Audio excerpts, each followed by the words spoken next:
विक्रांत चीख पड़ा। विक्रांत पीछे हट गया। उसके हाथ कांप रहे थे, सांसें टूट रही थी। इसे दूर रखो, मैं नहीं कर सकता। अगर आपको जानना है आगे क्या हुआ तो पूरी कहानी देखने के लिए वीडियो को पूरा देखो, क्योंकि असली डर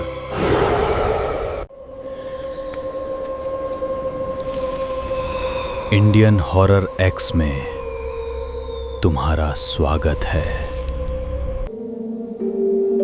मुंबई की बारिश वाली रात, मंत्रालय के सामने मीडिया की भीड़ लगी हुई थी। कैमरों की फ्लैशलाइट लगातार चमक रही थी।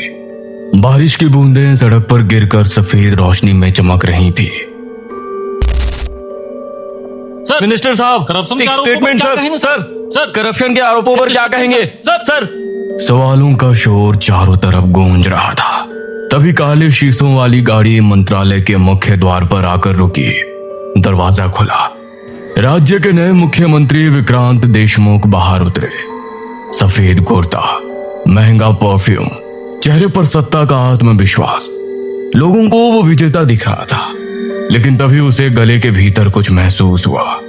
विक्रांत ने हल्का सा कॉलर ढीला किया। गले में खुजली हुई, फिर जलन, फिर ऐसा लगा जैसे कुछ ऊपर चढ़ रहा। उसकी सांस अटक गई। पीए नीरज तुरंत पास आया। सर, सब ठीक है? विक्रांत मुस्कुराया। हाँ, बस हल्का सा इन्फेक्शन है। लेकिन वो झूठ बोल रहा था, क्योंकि उसी पल उसके कान के भीतर कुछ हिला, जैसे कोई कीड़ा कान के अंदर रेंग रहा हो। उसकी रीढ़ में ठंडी सिहरन दौड़ गई, लेकिन कैमरे उसकी तरफ थे, इसलिए वो मुस्कुराता रहा। 3 महीने पहले विक्रांत देशमुख का राजनीतिक करियर खत्म होने वाला था। जिस आदमी का नाम कभी महाराष्ट्र की राजनीति में सबसे ताकतवर माना जाता था, आज वही आदमी अपनी पार्टी में अकेला पड़ गया था। उस रात वो अपने फार्म हाउस में बैठा था। टेबल पर विस्की की बोतल रखी थी। टीवी पर न्यूज चल रही थी। सूत्रों के अनुसार पार्टी हाईकमान इस बार विक्रांत देशमुख को टिकट देने के पक्ष में नहीं है। कई वरिष्ठ नेताओं ने उनके खिलाफ मोर्चा खोल दिया है। राजनीतिक विश्लेषकों का मानना है कि ये उनके करियर का अंत हो सकता है। गिलास टीवी से जा टकराया, कांच टूट गया, स्क्रीन काली पड़ गई, कमरे में सन्नाटा छा गया। विक्रांत की सांसें तेज चल रही थी। उसकी आंखों में गुस्सा था, लेकिन उस गुस्से के पीछे एक और भावना छिपी थी। डर, कुर्सी खोने का डर, सत्ता खत्म होने का डर। उसने बोतल उठाई और सीधे मुंह से पीने लगा। तभी पीछे से आवाज आई, इतना डर गए हो? विक्रांत पलटा। सोफे पर महाजन बैठा था, उसका पुराना दोस्त। वो धीरे धीरे मुस्कुरा रहा था। मेरे पास एक रास्ता है। कौन सा रास्ता? महाजन कुछ सेकंड चुप रहा, फिर बोला, एक आदमी है। कौन? भैरवनाथ। कमरे में सन्नाटा छा गया। तांत्रिक है? महाजन ने सिर हिलाया। सिर्फ तांत्रिक नहीं, जो चाहता है दिला देता है। मंत्री, सांसद, उद्योगपति सब उसके पास जाते हैं। बकवास। महाजन उसके करीब आया। मैं मजाक नहीं कर रहा। वो कुर्सी दिला सकता है, लेकिन बदले में कुछ लेता है। बाहर बिजली कड़की। खिड़की के बाहर सफेद रोशनी फैली और उसी पल विक्रांत ने कांच पर कुछ देखा।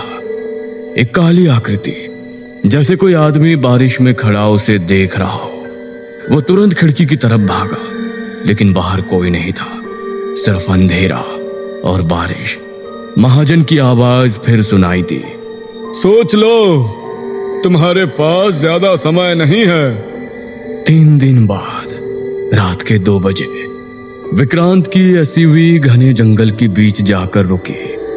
चारों तरफ अंधेरा था, इतना अंधेरा कि अपनी हथेली तक दिखाई नहीं दे रही थी। सिर्फ दूर कहीं एक मंदिर दिखाई दे रहा था। उस मंदिर में सैकड़ों दिए जल रहे थे, जैसे अंधेरे के बीच आग का टापू हो। विक्रांत धीरे धीरे सीढ़ियां चढ़कर अंदर पहुंचा और वहीं रुक गया। मंदिर के बीचों बीच एक आदमी बैठा था। काले वस्त्र, लंबी दाढ़ी, सफेद आंखें और चेहरे पर ऐसी मुस्कान जिसे देखकर किसी का भी खून जम जाए। आ गए विक्रांत देशमुख। विक्रांत चौंक गया। तुम मेरा नाम कैसे जानते हो? भैरवनाथ हंसा। राजनीति में नाम छिपते नहीं। तुम्हें कुर्सी चाहिए, सत्ता चाहिए, और उसके लिए तुम कुछ भी कर सकते हो। विक्रांत चुप रहा, क्योंकि वो सच था। भैरवनाथ खड़ा हुआ। चलो, समय कम है। मंदिर के नीचे एक गुप्त कक्ष था, सीलन से भरा। दीवारों पर अजीब निशान बने हुए थे। बीच में लाल रंग का एक विशाल चक्र बना था। उसके चारों तरफ काली मोमबत्तियां जल रही थी और पूरे कमरे में सड़ी हुई बदबू फैली थी। विक्रांत का दम घुटने लगा। ये कैसी जगह है? भैरवनाथ मुस्कुराया।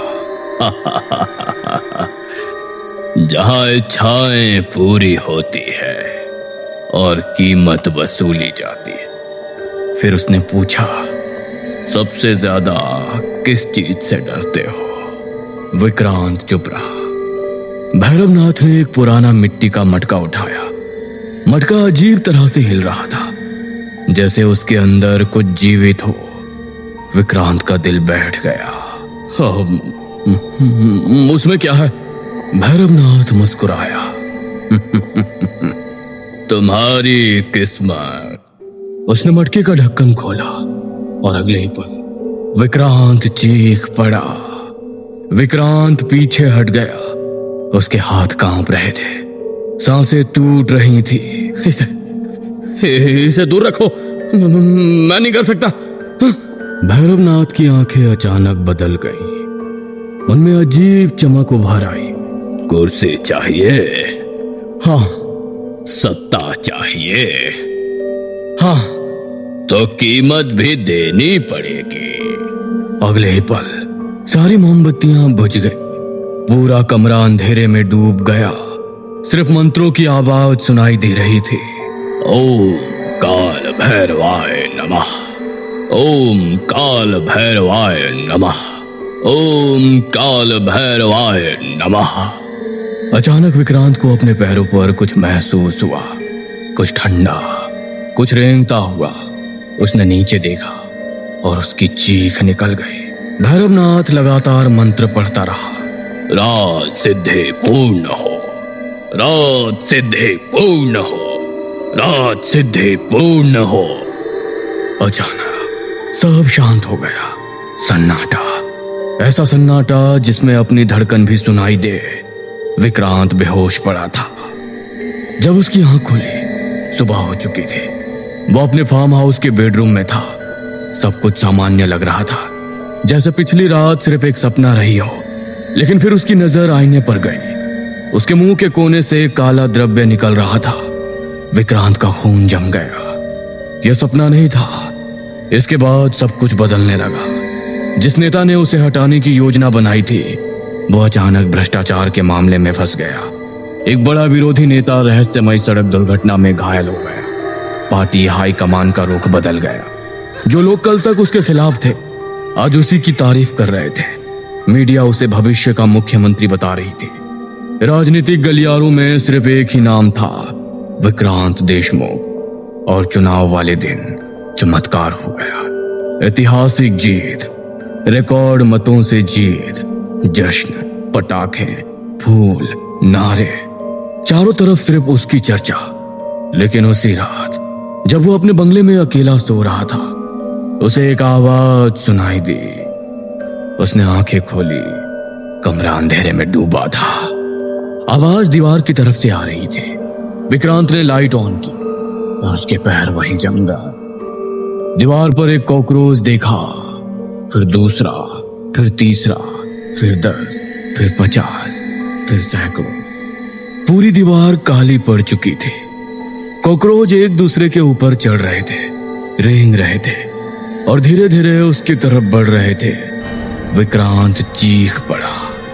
उसने लाइट बंद की, फिर दोबारा जलाई। दीवार खाली थी, कुछ भी नहीं, एक भी कॉकरोच नहीं। लेकिन कमरे में अभी भी वहां आवाज गूंज रही थी, जैसे वे कहीं छिपकर उसका इंतजार कर रहे हो। विक्रांत को उस रात नींद नहीं आई। उसे नहीं पता था कि असली डर अब शुरू हुआ है, क्योंकि सिद्धि पूरी हो चुकी थी, कुर्सी उसे मिल चुकी थी और अब श्राप अपनी कीमत वसूलना शुरू कर चुका था। जीत के बाद पहली कैबिनेट मीटिंग थी। मंत्रालय का विशाल कॉन्फ्रेंस हॉल नेताओं और अधिकारियों से भरा हुआ था। सभी की निगाहें विक्रांत देशमुख पर थी। अब वो सिर्फ एक नेता नहीं था, वह सत्ता का केंद्र था, राज्य का सबसे ताकतवर आदमी। विक्रांत आत्मविश्वास के साथ भाषण दे रहा था। हमें भ्रष्टाचार के खिलाफ सख्त कार्रवाई करनी होगी। कानून व्यवस्था हमारी पहली प्राथमिकता होगी। सभी मंत्री ध्यान से सुन रहे थे। तभी उसके गले में अचानक कुछ हिला, एकदम भीतर, जैसे कोई जीव सांस की नली के आसपास रेंग रहा हो। विक्रांत रुक गया। उसने पानी उठाकर पी लिया। कुछ सेकंड तक सब ठीक रहा, फिर एहसास और बढ़ गया। इस बार उसे साफ महसूस हुआ कुछ ऊपर चढ़ रहा था, बहुत धीरे धीरे, बहुत करीब। उसकी धड़कन तेज हो गई। सर, एक मंत्री ने पूछा, सब ठीक है? विक्रांत ने जवाब देने के लिए मुंह खोला, लेकिन शब्द बाहर नहीं निकले। कुछ और निकला, एक छोटा काला कॉकरोच। वो उसकी जीभ पर आकर रुक गया। पूरा कमरा जम गया। 1 सेकंड, 2 सेकंड, 3 सेकंड, फिर कॉकरोच टेबल पर गिरा और तेजी से भाग गया। कमरे में मौजूद हर व्यक्ति का चेहरा सफेद पड़ चुका था। किसी को समझ नहीं आ रहा था कि अभी क्या हुआ। विक्रांत खुद कांप रहा था। मीटिंग खत्म।